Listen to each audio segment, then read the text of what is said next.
You ever think about how strange it is that we crave the same mineral that once ruled empires and started wars? Older than dinosaurs, it shaped empires and wars, yet seasons our meals humbly. Tonight, we explore this unassuming treasure, uncovering secrets of geology, history, and flavor in its tiny crystals. Join in and let's dive into salt's quiet marvel, the most humble treasure on Earth. If you love falling asleep to fascinating science, hit that like button and subscribe so you don't miss tomorrow's incredible story. And drop a comment telling me where you're watching from and what time it is there right now. Let's talk about what's sitting in that shaker on your table. Salt isn't just seasoning, it's fossilized ocean. Every single grain you sprinkle on your food is a piece of ancient seas that dried up millions of years before humans walked this planet. Think about that for a second. You're literally tasting prehistoric water. Here's how it happens. Imagine an ocean, vast and deep, covering parts of the Earth that are now dry land. Over millions of years, that ocean starts to shrink. Maybe the climate changes. Maybe the land rises. Maybe both. The water evaporates under the sun, slowly, patiently, leaving behind everything that was dissolved in it. Salt doesn't evaporate. It can't. It's a mineral, a solid crystal made of sodium and chlorine locked together. So as the water disappears into the air, the salt stays behind. It concentrates. It builds up, layer after layer after layer. Eventually, the ocean is gone. What remains is a thick bed of white crystals, sometimes hundreds of feet deep. These beds get buried under sand, under dirt, under time itself. They compress, they harden, they wait. Then, millions of years later, humans come along. We dig, we mine, we bring these ancient ocean floors back to the surface. We grind them into the small white grains you see in your kitchen. That salt you use today, it could be from an ocean that existed when the continents were arranged completely differently, when life itself looked nothing like it does now. The Himalayas have salt deposits. Think about that. The tallest mountains on Earth contain fossilized seawater. That's because those mountains used to be the floor of an ancient ocean called the Tethys Sea. When India crashed into Asia about 50 million years ago, it pushed that ocean floor up into the sky. Now you can find pink salt crystals at elevations where eagles fly. The salt mines in Poland go down over 1,000 feet. In Kansas, there are salt deposits so thick you could stack 10 statues of liberty and still not reach the top. These aren't just pockets of salt.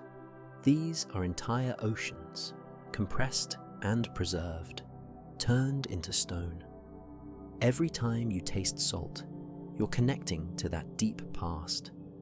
You're experiencing minerals that formed when the world was unrecognizable, when dinosaurs hadn't evolved yet, when the only life on Earth was swimming in those very same salty waters. And here's the beautiful part. That ancient ocean isn't just in your kitchen, it's in you too. Your blood, your sweat, your tears. All of them carry salt in concentrations that match the primordial seas where life first began. We're walking oceans, carrying that ancient chemistry inside us, keeping it alive, keeping it moving through time. Which brings us to a question. Why does your body crave salt so intensely? It's not about flavor. It's about survival. Your body doesn't just want salt. It needs it the way a car needs oil. Without salt, you would literally stop functioning within days. Here's what's happening inside you right now. Every thought you're having, every breath you're taking, every beat of your heart depends on salt. Specifically, it depends on sodium ions, those positively charged atoms that make up half of every salt crystal. Your nervous system is essentially an electrical network. Signals travel through your body as tiny pulses of electricity, jumping from nerve cell to nerve cell. But these aren't like the electricity in your walls. This is biological electricity, and it runs on sodium. When a nerve cell fires, sodium rushes through tiny channels in the cell membrane. This creates an electrical charge that travels down the nerve like a wave. That wave is how your brain tells your hand to move, how your eyes send images to be processed, how you feel pain, pleasure, temperature, touch. Every sensation, every movement, every thought is a cascade of sodium ions flowing through channels in your cells. Without enough salt, those channels can't work properly. Signals get weak, confused. Your muscles start twitching. Your thinking gets foggy. You feel exhausted, even though you haven't done anything. This is what sodium depletion looks like. Your body literally starts shutting down its electrical grid. But salt does something else that's just as critical. It regulates water. Your body is about 60% water. But that water can't just slosh around randomly. It needs to be in the right places, in the right amounts, at the right concentrations. Salt is what controls this. It pulls water toward it, keeps it balanced between your cells and your bloodstream, maintains the precise fluid levels that keep everything working. Think of salt as a gatekeeper. It decides how much water stays in your blood vessels and how much moves into your tissues. Too little salt, and water leaks out where it shouldn't, building up in places that cause swelling and problems. Too much salt, and water gets pulled into your bloodstream, raising your blood pressure as your vessels strain to contain the extra volume. Your kidneys are constantly monitoring your salt levels, adjusting, compensating, trying to keep everything in perfect balance. When you sweat, you lose salt. When you don't drink enough water, your salt concentration rises. Your kidneys respond by either holding onto salt or releasing it, always working to maintain that ancient ratio we inherited from the sea. This is why dehydration makes you crave salt, why athletes drink electrolyte solutions, why doctors give saline IV drips to patients. They're not just adding fluid, they're restoring that critical balance between water and salt that keeps your cells functioning. And here's something that connects back to where we started. The concentration of salt in your blood is almost identical to the concentration in seawater from millions of years ago. Not today's ocean, which is saltier now, but the ancient ocean where life first evolved. Your body remembers. It maintains that prehistoric chemistry because it works. Because it's been tested across billions of years of evolution. You're not just carrying ancient salt inside you. You're running on ancient software, following instructions written when the first cells learned to harness sodium for energy. But let's zoom in even further. Let's look at salt itself, at the level where chemistry becomes geometry. If you could shrink down and see a single grain of salt up close, you'd notice something remarkable. It's a perfect cube. Not roughly cube-shaped. Perfect. 6 identical square faces meeting at exact right angles. This isn't coincidence. This is the signature of how atoms arrange themselves when they have a choice. Salt is made of 2 elements, sodium and chlorine.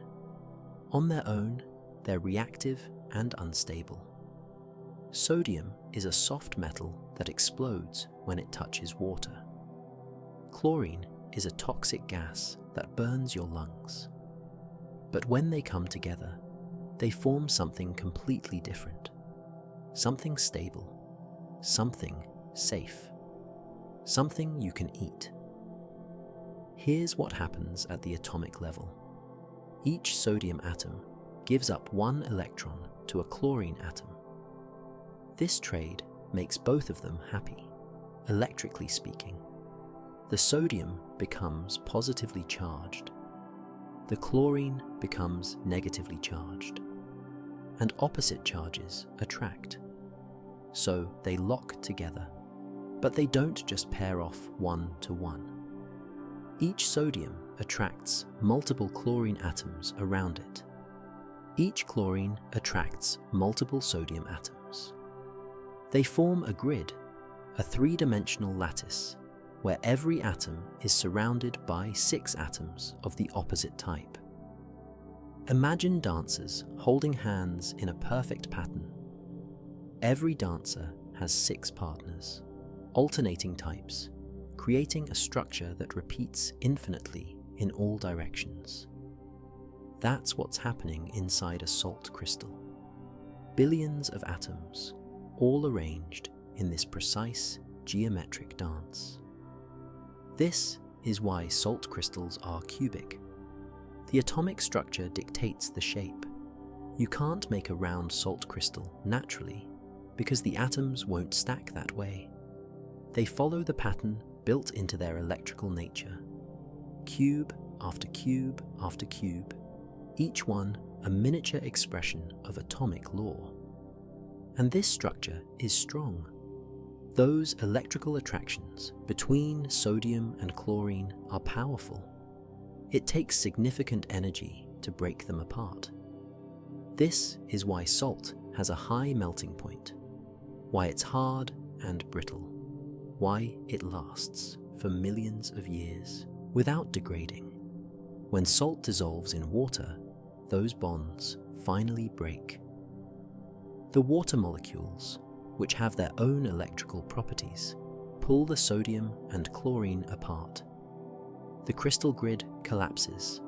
The atoms float free, surrounded by water molecules that keep them separated. This is what's happening in your blood right now. Dissolved salt, split into its component parts, floating through your system, doing that electrical work we talked about earlier. But the moment that water evaporates, the atoms find each other again. They rebuild their grid. They form new crystals, following the same cubic pattern they've always followed. You can see this happen if you leave salt water out to dry.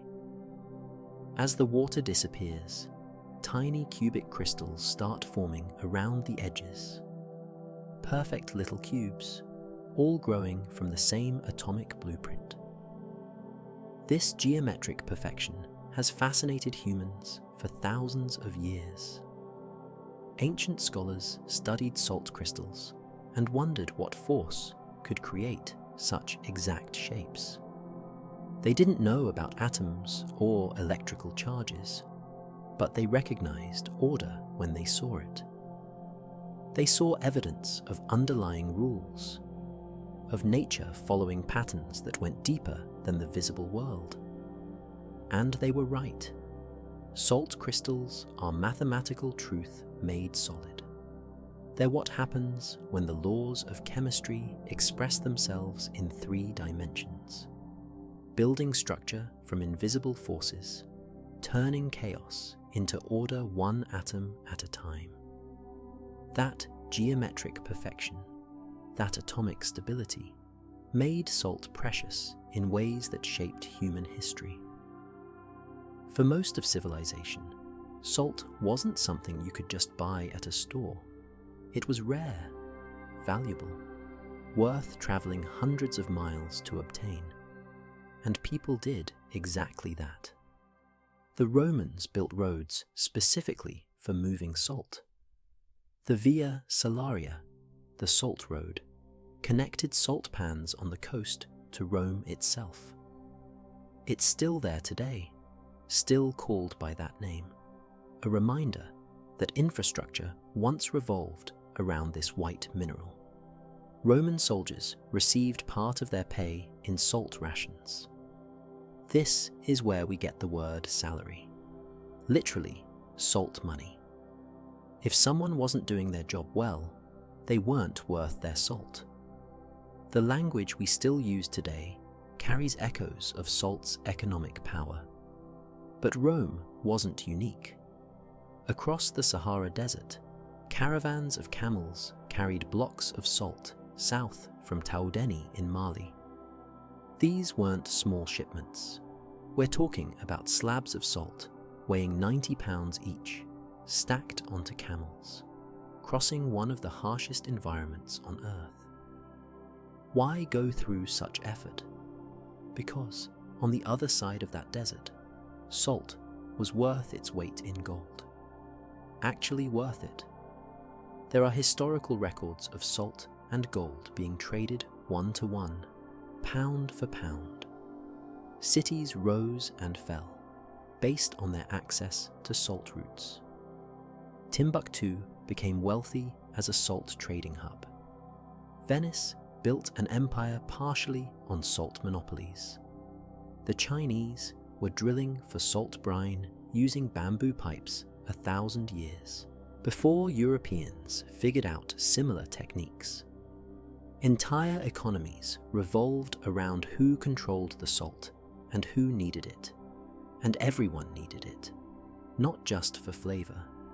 Salt preserved food in an age before refrigeration. Meat lasted months when packed in salt.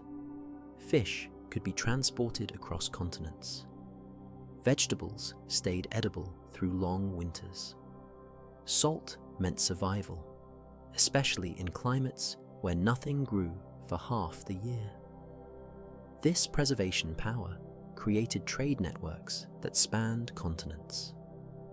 Salt cod from Norway fed Catholic Europe during Lent.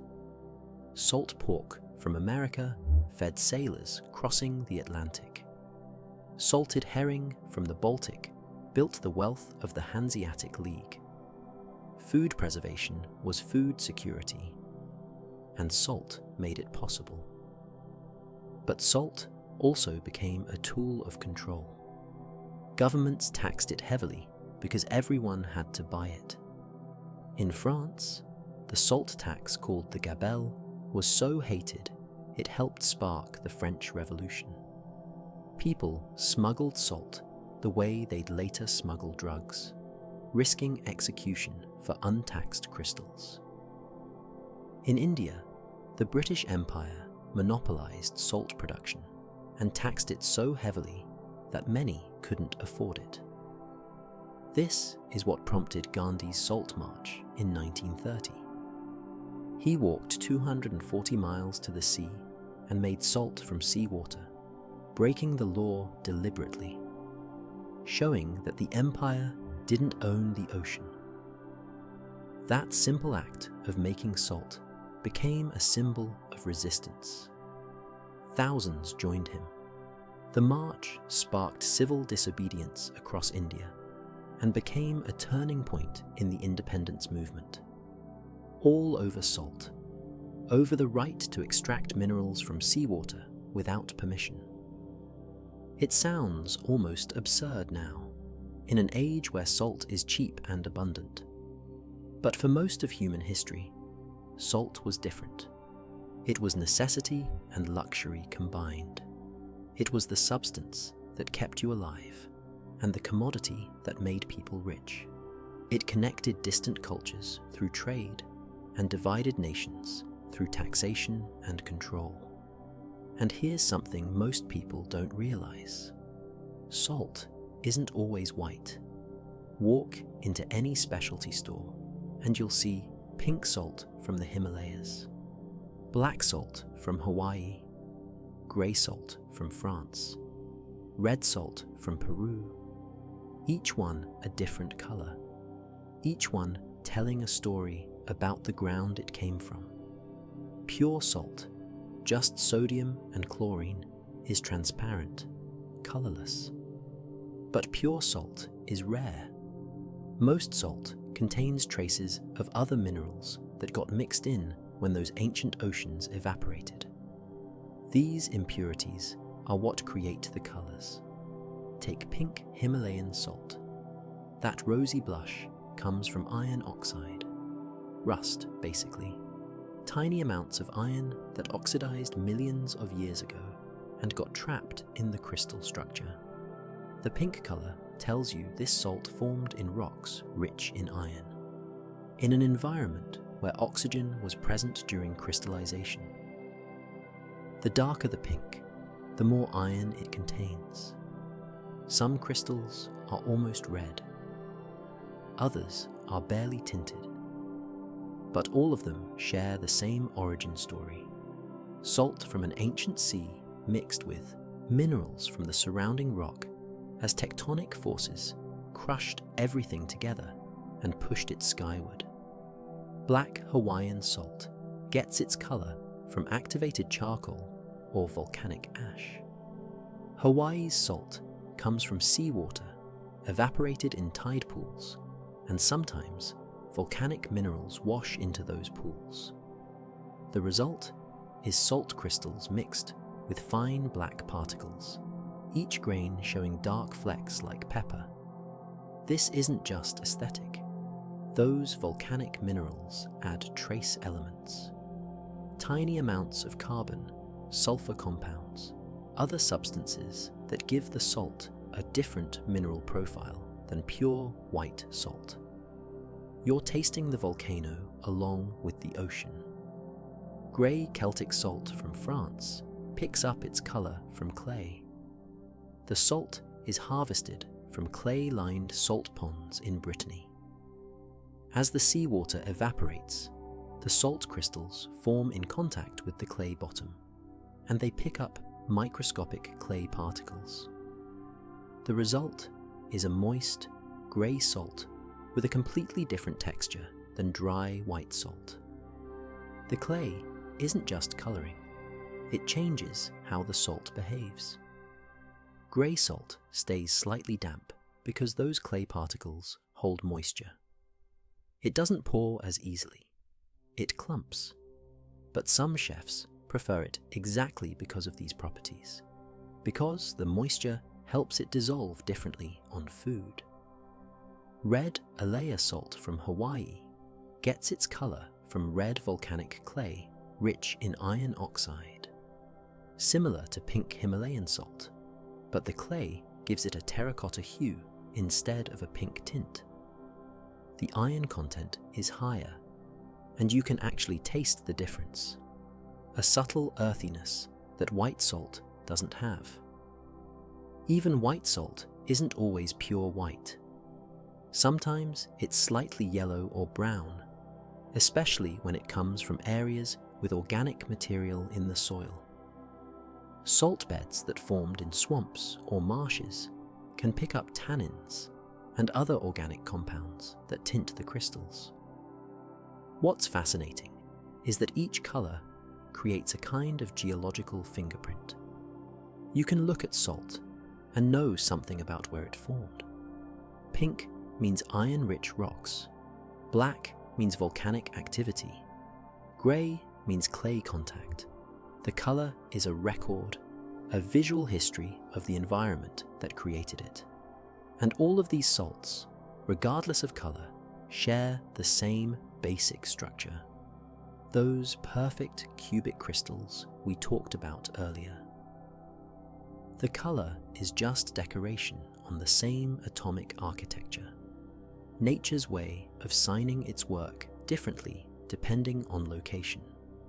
But there are places where salt never fully dried into deposits. Places where it stayed liquid, concentrated into water so salty that nothing can live in it. And these places have strange properties that humans noticed thousands of years ago. The Dead Sea sits at the lowest point on Earth's surface, over 1,400 feet below sea level. It's fed by the Jordan River, but it has no outlet. Water flows in, but it can only leave by evaporating. And when water evaporates, salt stays behind. Over thousands of years, the Dead Sea has become nearly 10 times saltier than the ocean. At 34% salinity, it's one of the saltiest bodies of water on the planet. You can taste it in the air around the shoreline, feel the thickness of the water when you touch it. And here's what happens when you wade in. You float, not a little. You bob like a cork. Your legs rise to the surface whether you want them to or not. Lying back becomes effortless. The water holds you up with almost no effort on your part. This is density at work. All that dissolved salt makes the water significantly heavier than regular seawater. And your body, being less dense than this super salty water, simply can't sink. The physics won't allow it. You displace enough of this heavy water that buoyancy becomes overwhelming. The Great Salt Lake in Utah works the same way. It varies in salinity depending on water levels, but parts of it reach 27% salt. People have floated there for centuries, experiencing that strange sensation of being held up by invisible hands, unable to submerge even if they try. Ancient peoples thought these lakes had magical properties. They're not entirely wrong. The water does have unusual effects. The high salt content creates an environment where most bacteria can't survive. Wounds don't get infected in salt lakes the way they might in fresh water. The minerals do soothe certain skin conditions, probably because the salt draws out excess fluid, and the minerals provide elements that skin needs. But there's a harshness too. The Dead Sea will burn your eyes if you open them underwater. Any cut or scrape stings intensely. You can't stay in too long because the salt starts pulling moisture from your skin, leaving you feeling dried out and tight. Yet people keep coming. They coat themselves in the mineral-rich mud from the shores. They float on their backs reading newspapers. That classic Dead Sea photograph. They seek out these salt lakes specifically for the experience, for the weightlessness, for the belief that the minerals might help them heal. There's something deeply peaceful about floating in salt water without effort.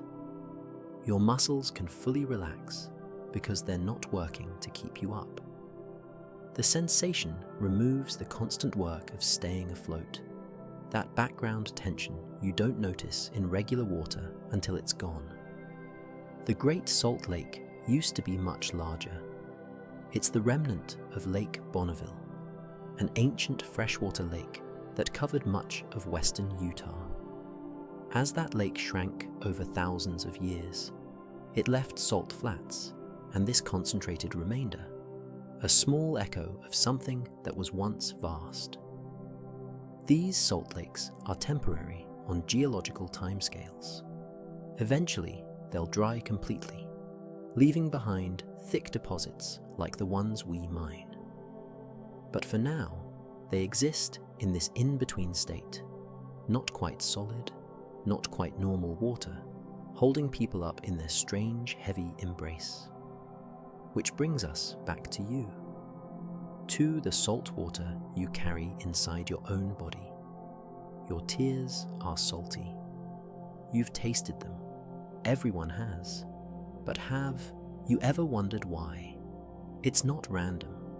That salt concentration in your tears matches the concentration in your blood, which matches the concentration in the ancient ocean where life first evolved. You're crying seawater, essentially. Water with the same chemical signature that cells learned to work with billions of years ago. Tears aren't just water. They're a precise mixture. About 1% salt, mostly sodium chloride, with traces of other minerals. Potassium, calcium, magnesium, the same elements that were dissolved in primordial seas. This matters because your eyes need salt to function. The cornea, that clear window at the front of your eye, is constantly bathed in tears. Those tears keep it moist, protect it from infection, wash away debris. But they also maintain the right chemical environment for the cells that make up your cornea. Without salt, those cells would either swell with too much water or shrivel from losing it. Salt regulates the osmotic pressure, keeps fluid balanced across cell membranes, ensures that your cornea stays clear instead of becoming cloudy or damaged. Sweat is salty for similar reasons. When you perspire, you're not just losing water, you're losing dissolved minerals that your body needs. This is why drinking only water after intense exercise isn't enough. You need to replace the salt too, or you risk diluting your blood and disrupting that careful balance we talked about earlier. Even your saliva contains salt, about the same concentration as tears. It helps break down food, yes, but it also protects your mouth.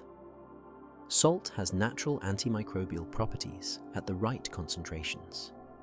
It creates an environment where some bacteria struggle to survive, helping keep your mouth healthier than it would be otherwise.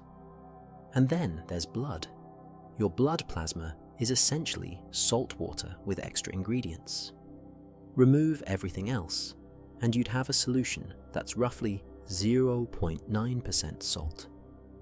This is why saline I4 drips work.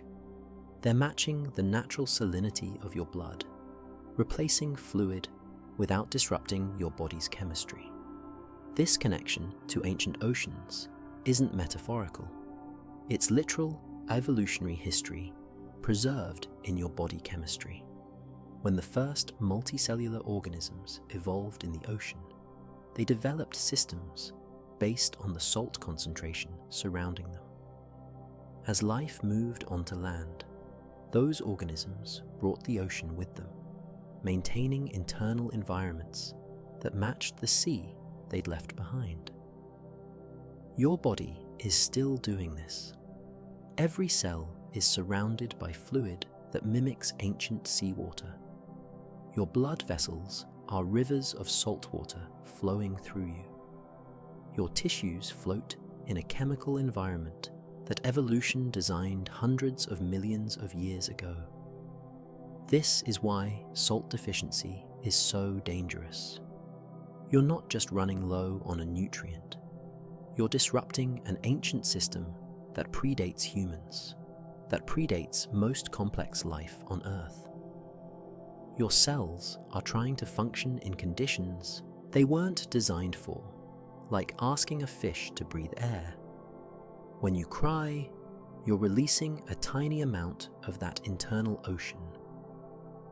When you sweat, you're giving some of it back to the world. When you bleed, you're seeing the seawater you carry inside you. Every fluid your body produces is a reminder that you evolved from water, that you still need that ancient chemistry to survive. But let's go back underground, back to where those ancient oceans turned to stone. Deep beneath Poland, there's a place that seems impossible. The Wilichka salt mine stretches over 180 miles of tunnels, chambers, and shafts carved entirely from salt. And it's not just a mine, it's an underground cathedral. Miners spent centuries down there, cutting salt from the walls. But they didn't just extract, they created. They carved chapels with altars made of salt. They sculpted chandeliers from salt crystals that hang from ceilings 30 feet high. They made entire rooms where every surface, every decoration, every statue is carved from the same mineral. The Chapel of St. Kinga sits over 300 feet underground. The floor is salt. The walls are salt. The relief carvings depicting biblical scenes are salt. Even the chandeliers that look like crystal are actually salt formations, cut and shaped to catch light. Everything you see started as an ancient ocean. What's remarkable is how well it's preserved. Salt doesn't rot. It doesn't corrode the way other minerals do. Sculptures carved 200 years ago look almost the same today. The air down there is dry, free from the moisture that would normally break things down. Time moves differently in salt. People visit these mines for the air itself. The atmosphere is saturated with salt particles so fine you can't see them, but you can breathe them. They coat your lungs, your sinuses, your airways. Some people claim it helps with respiratory problems, with asthma, with allergies. There's probably some truth to this. Salt does have antimicrobial properties. The air in salt mines is remarkably clean, free from pollen, pollution, dust. Just breathing down there means inhaling air that's been filtered through hundreds of feet of natural salt. But beyond the health claims, there's something else, a sense of scale. These chambers were created by hand, one chip at a time, miners working in darkness, illuminated only by candles. They spent their entire lives underground, cutting rooms from ancient seafloors, creating spaces that would outlast them by centuries. The Kira salt mine in Pakistan is even larger. It produces over 300,000 tons of salt per year and has been in operation since the 1200s. Inside, there's a small mosque built entirely from salt bricks. The walls glow pink from the iron-rich salt. Light filters through in shades of rose and amber. These mines exist all over the world. In Kansas, there are caverns large enough to store government documents and film archives. The cool, dry, stable environment preserves things better than almost anywhere above ground. The salt doesn't just hold itself well, it protects whatever's stored inside it. In Romania, there's a salt mine that's been converted into an amusement park. A Ferris wheel sits 400 feet underground, spinning in a chamber carved from ancient ocean deposits. The air is so clean and the acoustics so strange that sounds echo differently than they do on the surface. What all these places share is darkness and stillness. Once you descend below ground level, the temperature stops changing, the air stops moving. The only sounds are the ones you make. It's like stepping into a world that's been paused, where time doesn't press forward the way it does above, and surrounding you in every direction is salt, billions of tons of it. Ancient seawater compressed into rock, waiting patiently to be discovered, to be used, to complete the cycle that began when those oceans first evaporated under prehistoric suns. That ability to pause time, to stop decay, is what made salt essential to human survival. Before refrigeration, food spoiled fast. Meat would rot within days. Fish would turn within hours in warm weather. Vegetables would mold. Without a way to preserve food, you could only eat what you could consume immediately. Starvation was always one bad harvest away. Salt changed this equation completely. When you pack meat in salt, something specific happens. Salt draws water out of the tissue through osmosis. That same process we talked about with your cells works on food too. Water molecules move from areas of low salt concentration to high salt concentration, trying to balance things out. As water leaves the meat, bacteria lose the moisture they need to survive and multiply. Most bacteria require water to function. Their cells need it for chemical reactions, for transporting nutrients, for everything that keeps them alive. Remove the water, and you remove their ability to cause decay. This is why salted meat lasts months instead of days. The bacteria simply can't operate in that dry, salty environment. The meat doesn't rot. It just slowly dries, becoming harder, more concentrated, but remaining safe to eat. Ancient peoples figured this out through experimentation. Someone noticed that meat near salt deposits lasted longer. Someone tried deliberately covering meat in salt and discovered it preserved even better. This knowledge spread because it was survival itself. Egyptian mummies were preserved using salt. The process, called mummification, involved packing bodies in natron, a naturally occurring salt mixture. The natron drew out all moisture from the tissue over weeks. What remained was dried, preserved, resistant to the decay that normally happens after death. Some of those mummies are over 3,000 years old. The preservation is so complete that scientists can still study the tissue, analyze it, learn from it. Salt stopped biological time for these bodies, holding them in stasis for millennia. In Irish peat bogs, archaeologists have found butter that's over 2,000 years old. It was stored in wooden containers packed with salt, then buried in the cool, anaerobic environment of the bog. The combination of salt and cold and lack of oxygen created perfect preservation conditions. That butter is still technically edible, though nobody's eager to taste it. Salt cod fed Europe for centuries. Fishermen would catch cod in massive quantities, pack the fish in salt while still on their boats, and the preserved fish would remain good for the entire voyage home and for months afterward. Salt turned a perishable protein into a storable commodity that could be traded across continents. The Vikings used salt to preserve fish for their long voyages. Roman armies carried salted pork. Chinese emperors stockpiled salted vegetables.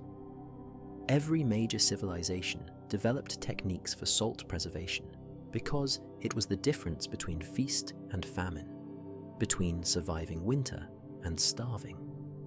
And it's still happening. Prosciutto is pork that's been salted and dried for months. Preserved lemons sit in salt and their own juice for weeks before they're ready. Korean kimchi relies partly on salt to create an environment where beneficial bacteria thrive, but harmful ones can't.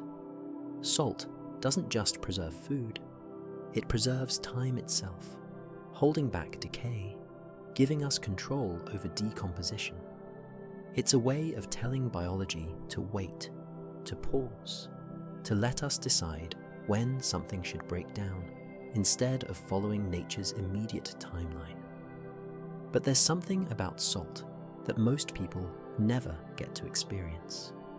Something you can only notice in complete silence. Salt crystals make sound when they form. It's not loud.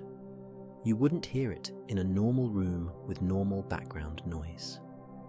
But in a quiet laboratory, or in the stillness of a controlled environment, you can hear it. Tiny pops, soft crackles, the acoustic signature of atoms locking into place. Here's what's happening. When salt crystallizes from solution, the sodium and chlorine atoms are finding each other, building that cubic lattice we talked about earlier. As each atom clicks into position, it releases a tiny amount of energy. That energy creates a vibration, a pulse that travels through the crystal and into the surrounding air. Individually, each atomic placement is silent to human ears. But when millions of atoms are crystallizing at once, their combined vibrations become audible. It sounds like Rice Krispies in milk, like tiny glass beads being dropped on a hard surface, like the world's smallest percussion section performing in miniature. Scientists have recorded this. They've set up microphones near crystallizing salt solutions and captured the sound. It's rhythmic but irregular. Bursts of activity followed by pauses. Fast clicks clustered together, then silence, then more clicks. The pattern reflects how crystals grow, in spurts and layers, building outward from seed points. This isn't unique to salt. Other crystals make sounds too. Ice makes similar noises when it forms, though usually it's drowned out by other sounds. Sugar crystals crackle. Even minerals forming in caves produce vibrations as they crystallize, though at frequencies we usually can't hear. But salt is accessible. You can create the conditions for crystal growth in your own kitchen. Dissolve salt in hot water until no more will dissolve. Let it cool slowly. As it cools, the water can hold less salt and crystals begin forming. In a quiet room, you might actually hear them growing. The sound is evidence of structure becoming real. Pure chemistry expressing itself as physics, as vibration, as waves moving through air. It's the voice of order emerging from chaos, atoms finding their places and announcing their arrival with microscopic fanfare. This has philosophical weight. Sound requires movement. Movement requires energy, and energy transformation is the fundamental process of the universe. When you hear salt crystals forming, you're hearing entropy decrease locally, hearing the universe organize itself into patterns, hearing structure win temporary victory over randomness. Ancient philosophers would have loved this.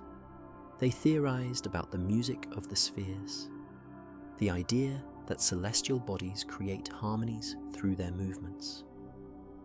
They believed structure itself had a voice. That order was inherently musical. They were working from intuition, but they weren't entirely wrong. Structure does have sound. Formation does create vibration. The crystallization of salt is one of the simplest examples of spontaneous organization in nature. Dissolved chaos becomes solid order, and that transformation is loud enough to hear if you're listening carefully. It makes you wonder what else is making sound that we don't notice. What other chemical processes are whispering around us constantly, creating tiny acoustics that get lost in the noise of modern life? How many transformations announce themselves with vibrations we've learned to ignore? Salt growing is a reminder that formation itself is active, dynamic, worth paying attention to. That becoming is not silent.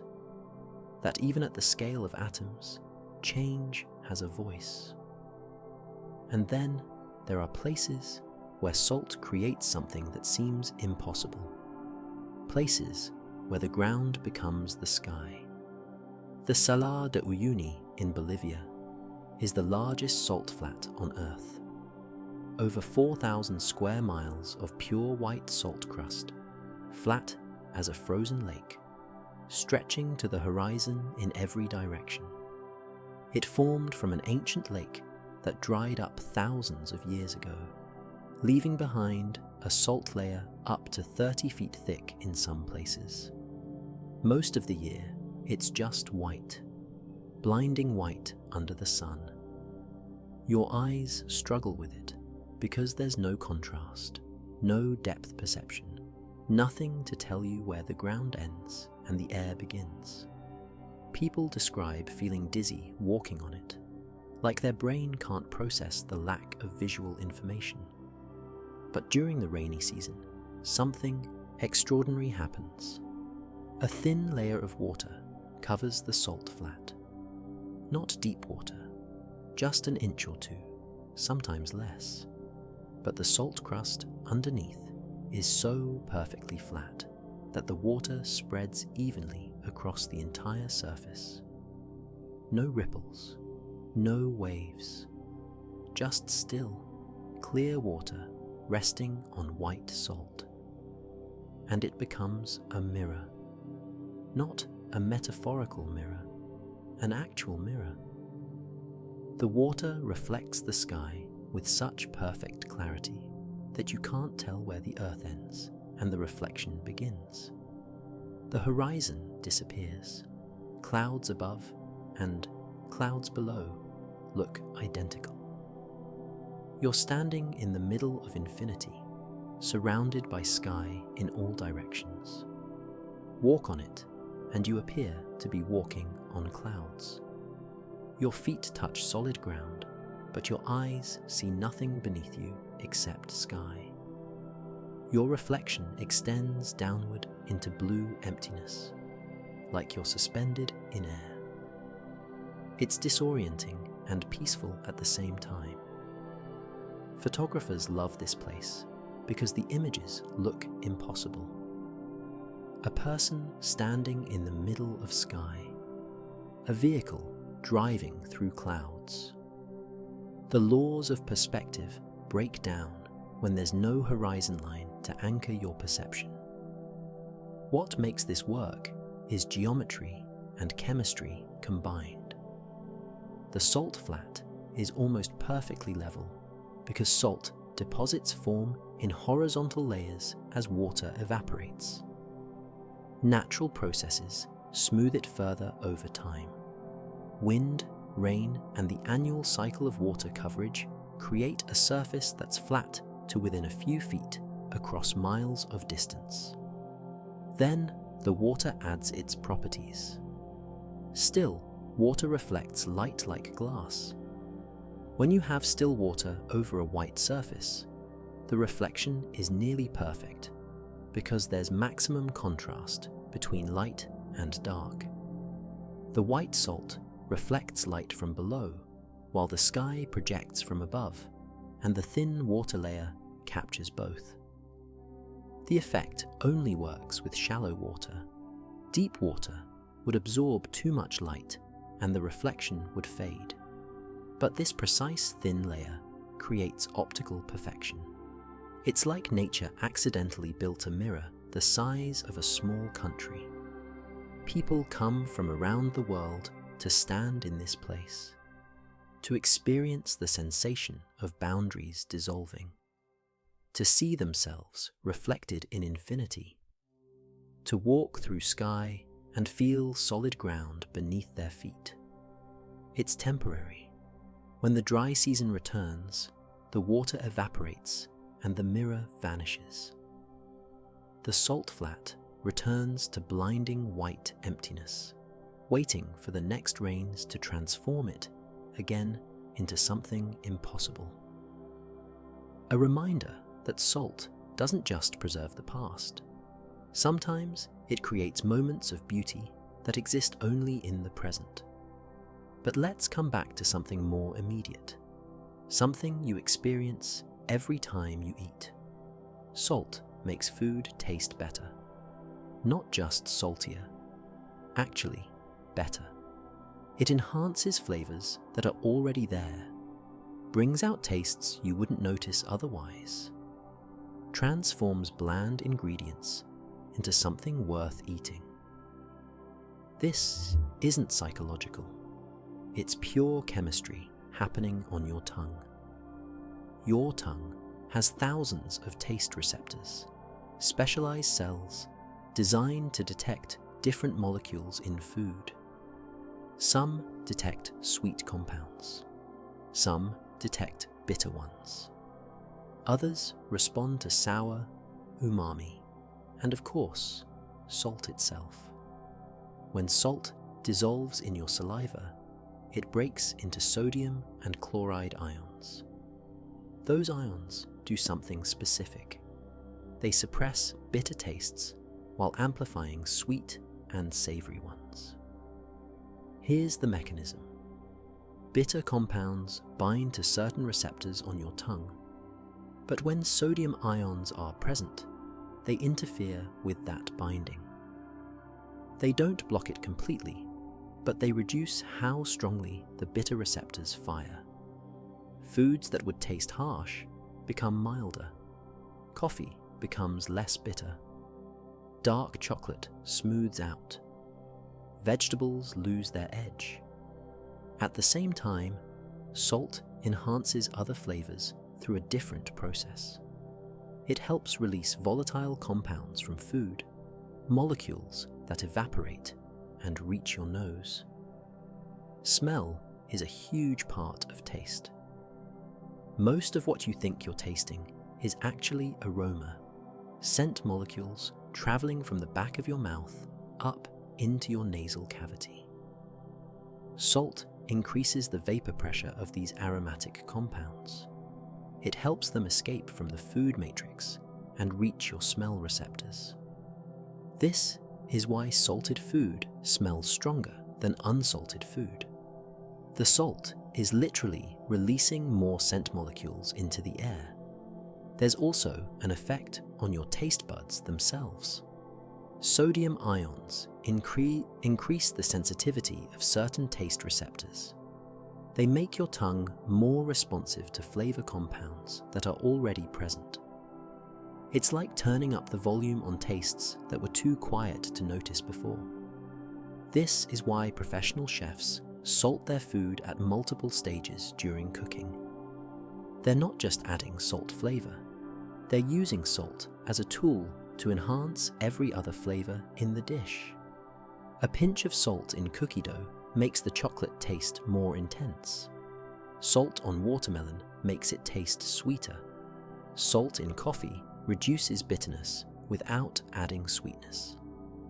The effect is dose dependent. Too little salt and you don't get the enhancement. Too much and all you taste is the salt itself, overwhelming the other flavors you were trying to bring out. There's a sweet spot where the salt is doing its job without announcing its presence. Interestingly, your perception of saltiness itself can be modified. If you eat a lot of salt regularly, your receptors become less sensitive to it. You need more salt to get the same taste. This is why people who eat heavily salted processed food often find naturally cooked food bland. Their taste receptors have adjusted to expect high salt levels. But the opposite is also true. Reduce salt intake for a few weeks and your sensitivity returns. Foods that used to taste normal suddenly taste too salty. You start noticing the natural saltiness in foods like celery and tomatoes, flavors that were hidden before under layers of added salt. Salt doesn't create flavor, it reveals it. It's a chemical key that unlocks tastes already present in food, making them accessible to your senses in ways they wouldn't be otherwise. Salt also has a relationship with cold, with ice, with winter itself. You've probably seen trucks spreading salt on roads during snowstorms. It seems simple. Put salt down, ice melts. But the chemistry behind it is elegant and specific.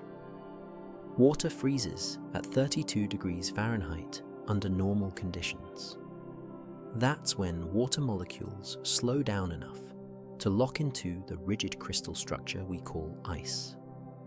They form a lattice, each molecule bonded to 4 neighbors in a specific geometric pattern. But salt disrupts this process. When you dissolve salt in water, the sodium and chloride ions get in the way of ice formation. They position themselves between water molecules, preventing them from linking into that organized crystal structure. The water molecules want to freeze, but the salt ions are blocking the spots where they need to connect. To overcome this interference, the water has to get colder, much colder.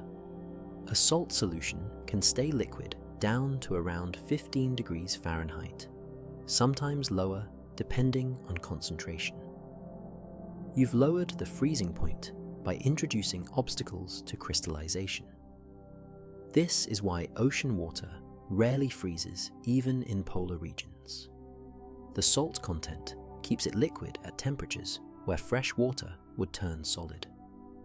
The Arctic Ocean stays liquid beneath ice shelves because the salt concentration is high enough to resist freezing even in extreme cold. On roads, this property becomes practical. When you spread salt on ice, it dissolves into the thin layer of liquid water that exists on ice surfaces even below freezing. That salty water can't refreeze at the current temperature. It stays liquid, and as it spreads, it melts more ice around it. The process is self-reinforcing up to a point. The salty water melts ice, which dilutes the salt solution, but as long as there's enough salt present, the freezing point stays depressed. The ice turns to slush, then to liquid, creating traction where there was only slippery danger before. But this only works within limits. Once the temperature drops below about 15 degrees, even salt water will freeze. The molecular motion slows enough that the water molecules can crystallize despite the salt interference. This is why road salt becomes ineffective in extreme cold. Cities in very cold climates have to use other chemicals with even lower freezing points. There's also a cost. Salt corrodes metal. It damages concrete. It kills plants along roadsides when runoff carries it into soil. The same properties that make it useful for melting ice make it destructive to infrastructure and ecosystems. We accept this trade-off because the alternative is impassable roads and increased accidents. Still, it's remarkable that something as simple as scattered crystals can change the physical state of water across entire roadways. That chemistry can override temperature, giving us control over when and where ice forms. The same principle works in reverse with ice cream makers. Adding salt to ice lowers its temperature below 32 degrees, creating a super cold environment that freezes cream faster than a normal freezer could. The salt doesn't touch the ice cream itself, but it makes the ice cold enough to do the job. Salt mediates the boundary between liquid and solid. It's a tool for manipulating that transition, for controlling when water decides to change state. In a world where ice can kill and liquid means safety, that control matters. Which brings us to the source, to where most of Earth's salt actually lives right now. The ocean contains roughly 50 quadrillion tons of salt. That's a number so large, it's hard to grasp. If you could somehow extract all the salt from the ocean and spread it evenly across the land, it would create a layer 500 feet thick, covering every continent, every mountain, every valley, every inch of dry land buried under salt. So, where did it all come from? The ocean didn't start out salty. Billions of years ago, when water first condensed from the atmosphere and filled the ocean basins, it was fresh, pure water, nothing dissolved in it. But then chemistry started working. Rain falls on mountains. That rainwater is slightly acidic because it absorbs carbon dioxide from the atmosphere. This weak acid dissolves minerals from rocks as it flows over them. Tiny amounts, barely measurable, but constant. That mineral-loaded water flows into streams, then rivers, then eventually reaches the ocean. The water brings sodium, chlorine, magnesium, calcium, dozens of other elements that were locked in rocks and are now dissolved in solution. The water doesn't stay in the ocean forever. It evaporates, rises into the atmosphere, falls as rain, and repeats the cycle. But the minerals can't evaporate. They stay behind. The ocean becomes a collector, concentrating everything that rivers carry to it. This has been happening for over 3 billion years.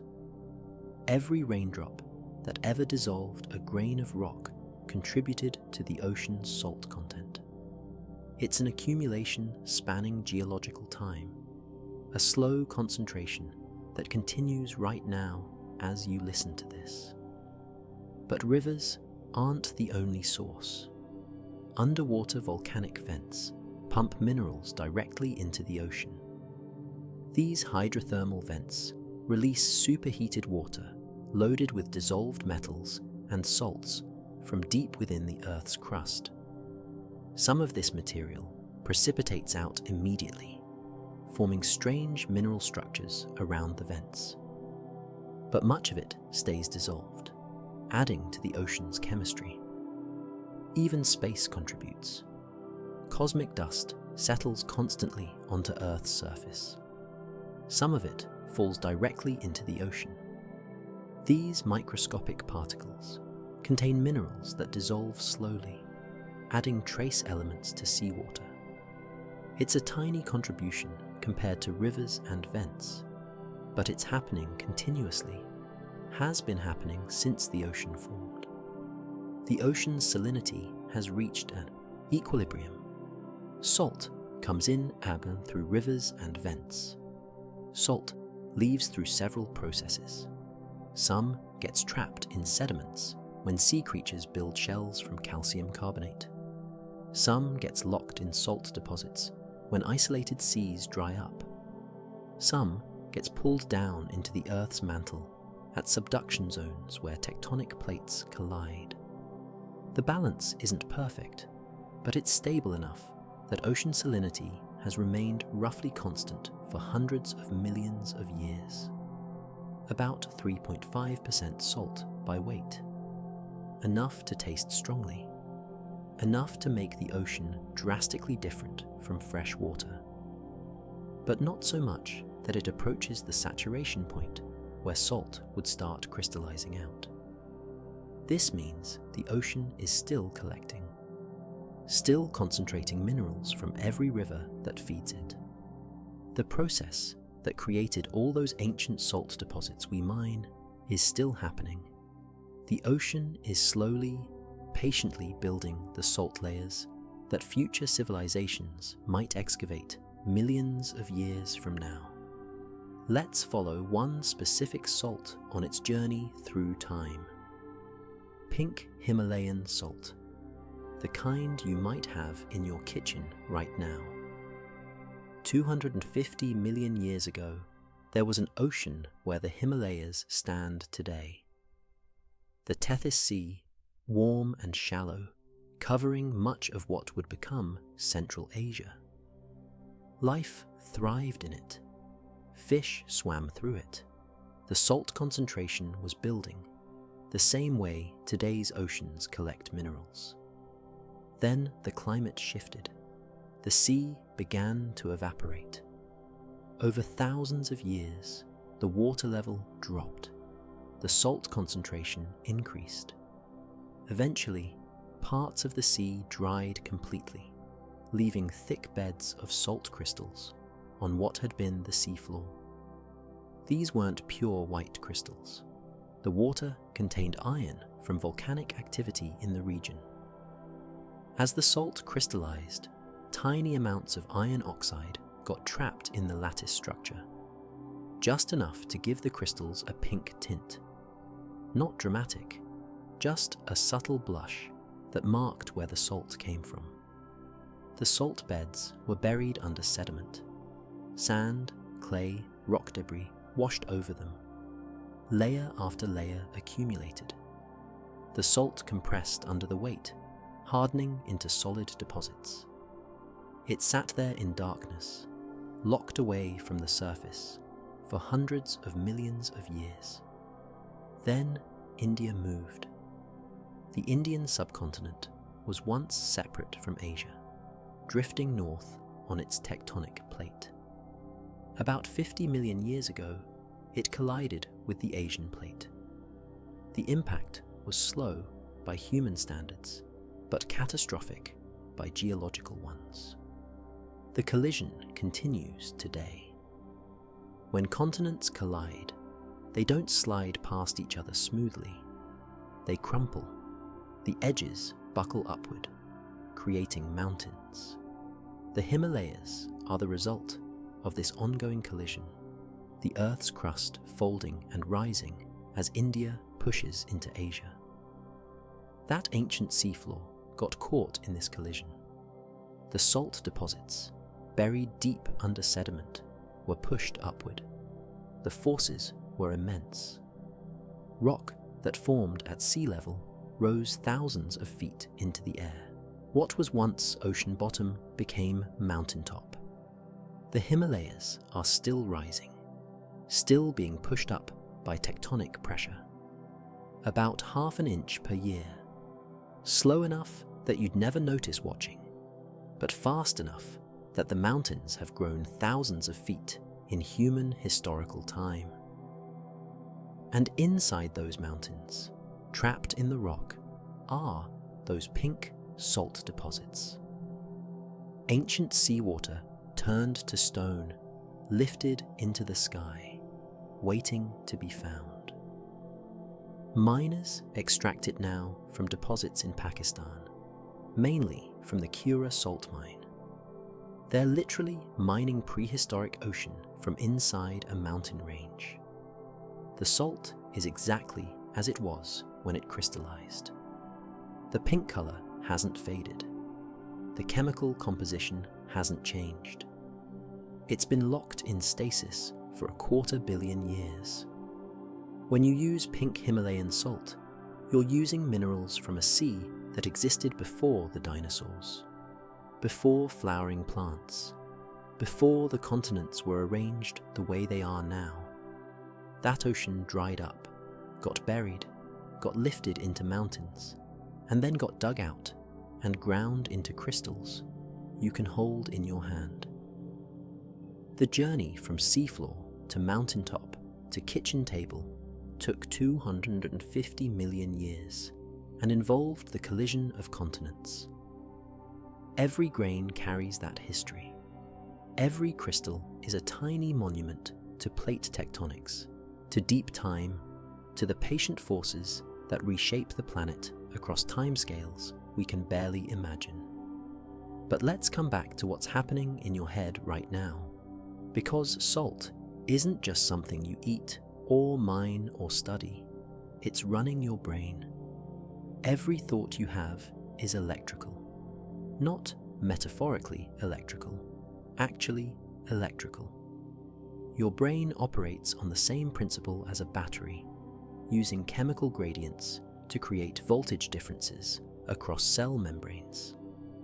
And sodium is the primary charge carrier. Here's how it works. Your neurons, the cells that make up your brain, maintain a voltage difference between their inside and outside. The inside is more negative than the outside. This difference is called the resting potential, and it exists because of carefully controlled ion concentrations.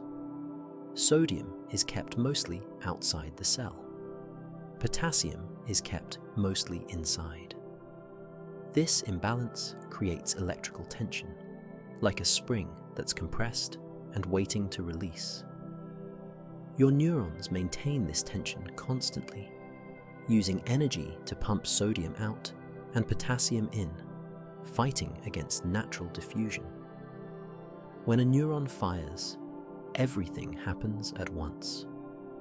Channels in the cell membrane open. Sodium rushes in, flooding through those channels like water through a broken dam.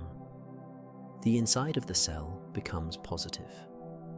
This creates a wave of electrical charge that travels down the length of the neuron.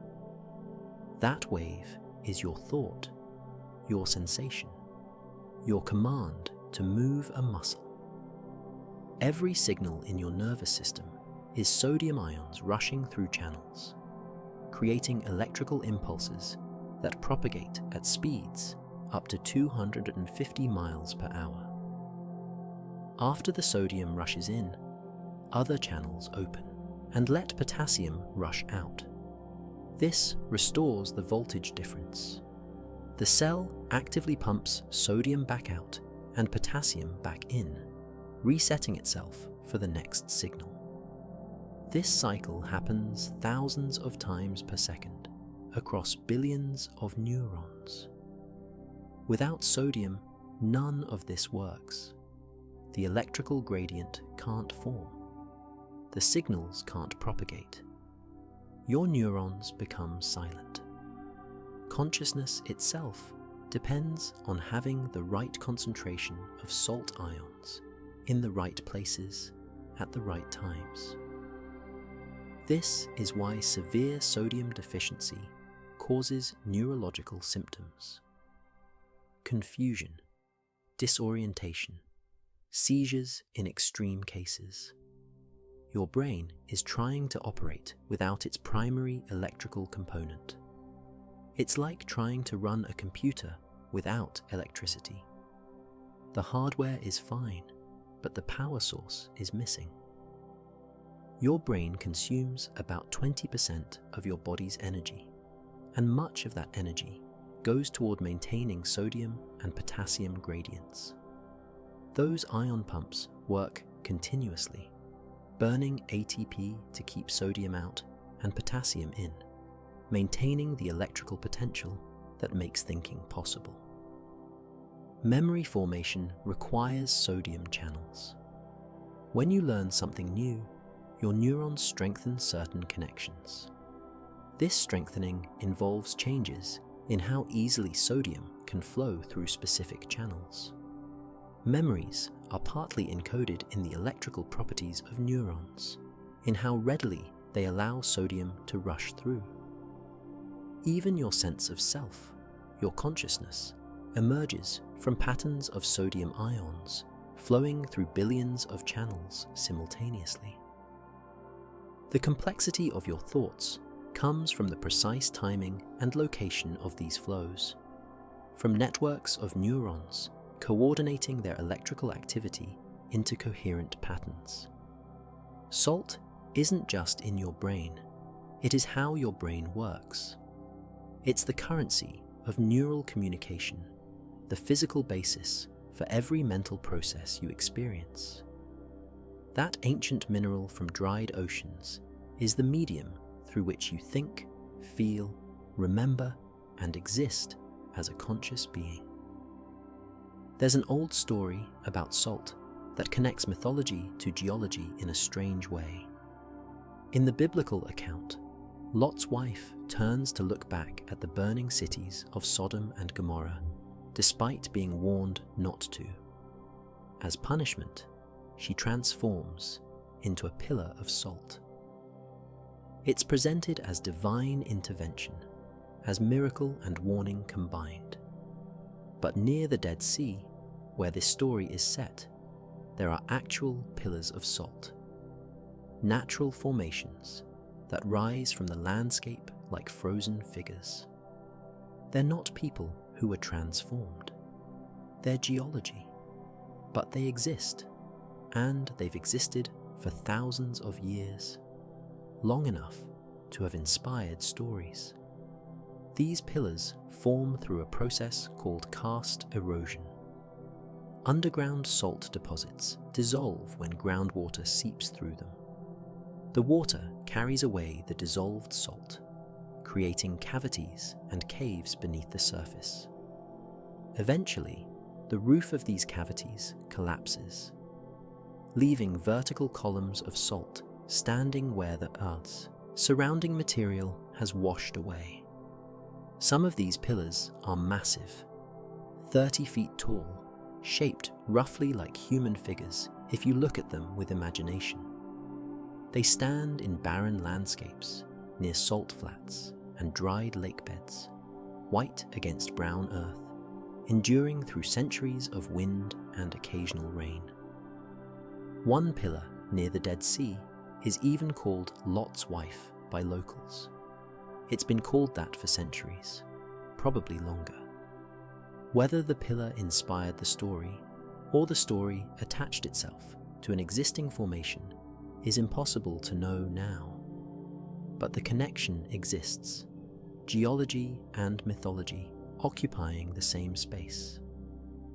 What's interesting is how the story captures something true about salt. It does preserve. It does transform organic material into something that resists decay.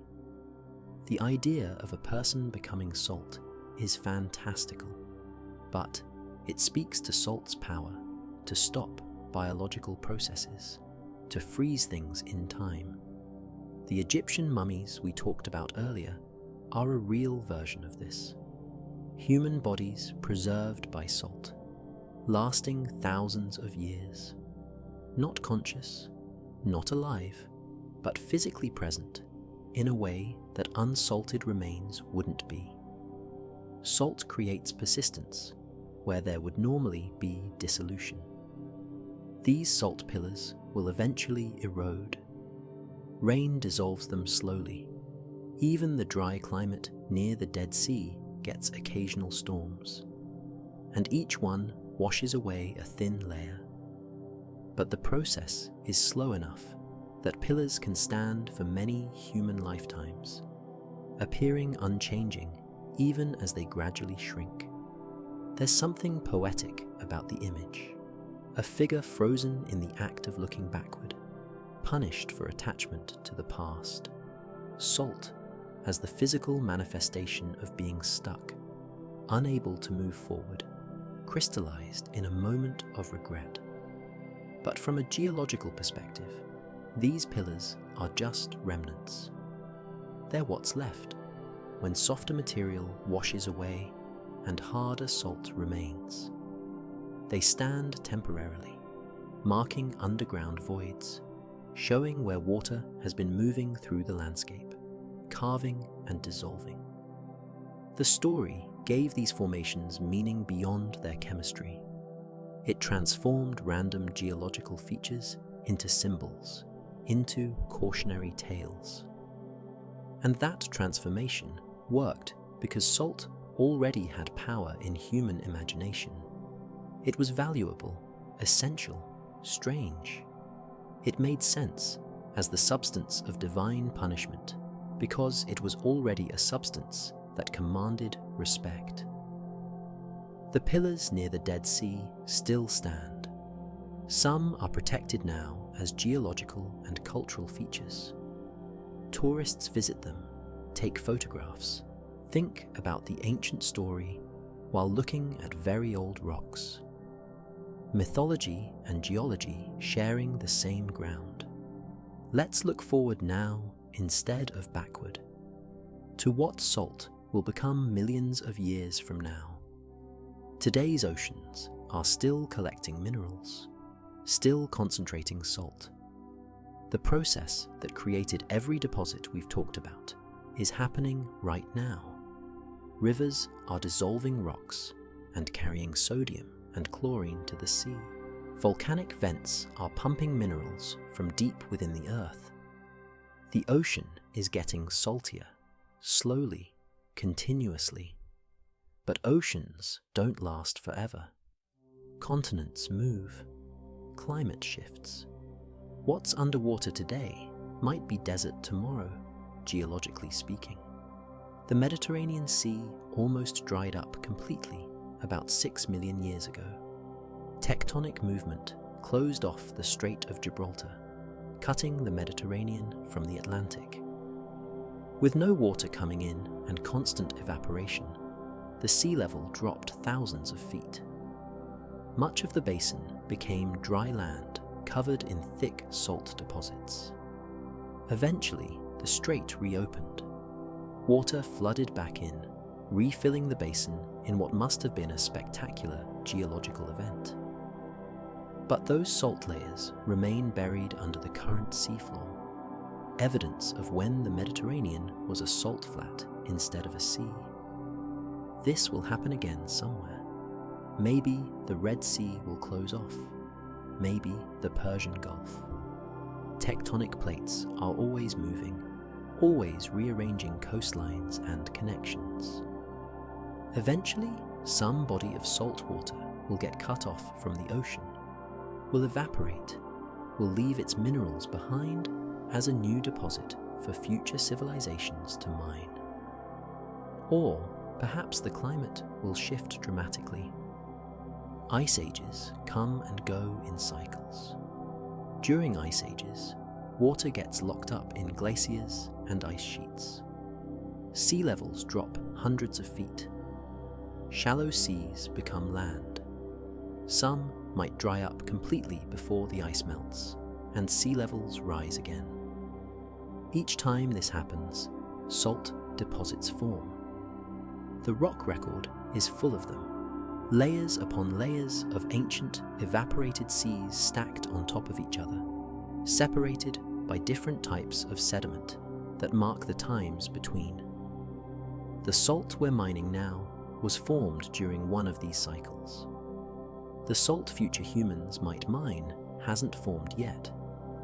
It's still dissolved in today's oceans, waiting for geological processes to extract it, to turn liquid into solid, to create new beds of crystals for future extraction. This is the cycle. Ocean collects salt. Ocean dries or gets cut off. Salt crystallizes. Salt gets buried. Continents shift. Salt gets pushed up or exposed. Humans mine it. Eventually, erosion releases it, and rivers carry it back to the ocean. The cycle begins again. Your grandchildren's grandchildren, millions of generations removed, might mine salt from the bed of today's Pacific Ocean. They'll extract crystals that formed from minerals dissolved in water you could theoretically swim in right now.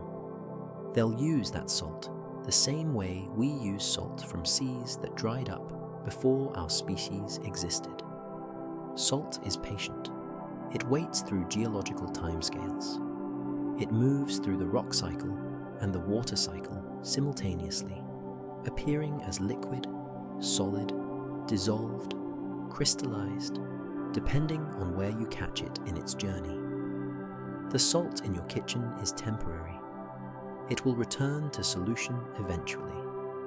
And the salt in today's ocean will become tomorrow's deposits. The transformation continues, endless, cyclical, operating on timescales that make human history look like a brief moment. Through all of this, salt never announces itself. It works quietly. You don't see it conducting electricity through your nerves. You don't notice it maintaining fluid balance in your cells. You don't watch it suppressing bitter flavors or releasing aromatic compounds. It just does these things, constantly, without fanfare. This is what makes salt remarkable. Not its drama, but its necessity. Not its visibility, but its essential invisibility. It's the infrastructure of biology, chemistry, and civilization, present everywhere, demanding nothing. Think about how many times today salt did something critical and you didn't notice. It regulated your heartbeat. It carried signals from your eyes to your brain so you could see. It maintained the pressure in your blood vessels. It helped you taste your food. All of this happened automatically, below your awareness. Even in preservation, salt works quietly. It doesn't visibly transform food. It just stops decay from happening. The absence of rot is harder to notice than rot itself. Food that stays good is less remarkable than food that spoils, even though the chemistry of preservation is more complex than the chemistry of decomposition. Salt mines don't collapse. Salt deposits don't weather quickly. Salt pillars stand for centuries. This durability is quiet too. Things that last don't draw attention the way things that break do. Stability is boring until you need it. The same with roads in winter. When salt works correctly, ice doesn't form. Cars don't slide. Accidents don't happen. The absence of danger is invisible. Nobody celebrates the ice that didn't form, the crash that didn't occur. Salt does its job best when nobody notices it's doing anything. Your body maintains its salt levels without your input. Your kidneys adjust. Your brain regulates your thirst. You crave salt when you need it and stop wanting it when you don't. This system runs in the background, managing critical chemistry while you think about other things. Even the geological cycle of salt is quiet. Rocks dissolve slowly. Rivers carry minerals gradually. Oceans concentrate salt over millions of years. There's no sudden moment of transformation, just patient accumulation and eventual crystallization, playing out across timescales that make human observation impossible. This is maybe why salt doesn't feel special, despite being extraordinary. It's too reliable, too constant, too essential to ignore, but too subtle to celebrate.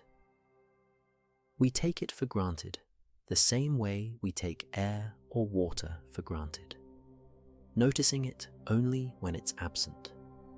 But that quiet reliability is exactly what makes it important. Salt doesn't need to be dramatic, it needs to work.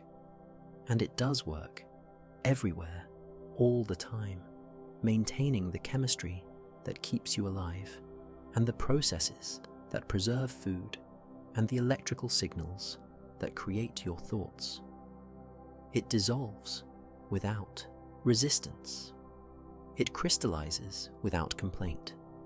It moves through your body and through geological cycles with the same patient persistence, not demanding recognition, not requiring praise, just being what it is, doing what it does, essential and humble in equal measure. Salt is the foundation that doesn't draw attention to itself, the support structure that works best when invisible, the quiet necessity that makes everything else possible. And so we return to where we started, to the ocean. All salt comes from the sea eventually. Even salt mined from mountains was once dissolved in ancient oceans. Even salt in your body originated in the primordial waters where life began. The ocean is both the source and the destination, the beginning and end of salt's journey.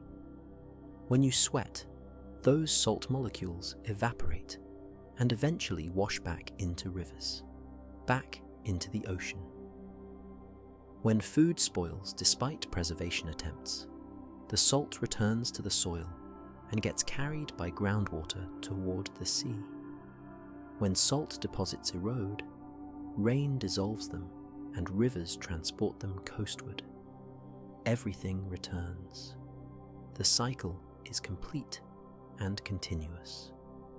Salt never stays in one place permanently. It moves between solid and dissolve, between mountain and ocean, between your body and the world, always cycling, always returning. This is what makes salt eternal without being permanent. It exists in constant transformation. Ocean to crystal, to solution to ocean again. The same atoms that once seasoned Roman food might be in your blood right now. The same sodium ions that fired neurons in ancient minds might be conducting signals in yours. You're part of this cycle. You take salt in when you eat. You lose it when you sweat and cry and exist. Your body processes millions of sodium ions per second, using them, releasing them, maintaining that connection to the ancient chemistry that made life possible. And when you die, that salt continues. It returns to the soil, to groundwater, to rivers, to the ocean. Your personal contribution to the salt cycle completes itself. The minerals you carried rejoin the vast circulation that spans the planet and geological time. There's comfort in that continuity, in knowing that the same basic chemistry has been recycling for billions of years. That salt has been through this process countless times before and will continue long after we're gone. It's bigger than individual lives, bigger than civilizations, bigger than species. Tonight, as you settle into sleep, you're carrying ancient ocean minerals in your blood. Your neurons are firing using salt from seas that dried up before humans existed. Your tears contain the same ratio of salt to water that existed when life first learned to regulate its internal chemistry. You're connected to deep time through something as simple as salt, through crystals in your kitchen and minerals in your body, through the quiet, patient work of chemistry that never stops, never rushes, just continues its eternal cycle. If this journey through salt has brought you some calm, some wonder, consider subscribing so you don't miss tomorrow's exploration. Hit that like button if you learned something new tonight. And leave a comment about what surprised you most. What made you think differently about something you see every day? May you rest well, knowing you're part of something ancient and ongoing, carrying the ocean inside you, connected to every living thing through chemistry older than memory. Sleep well.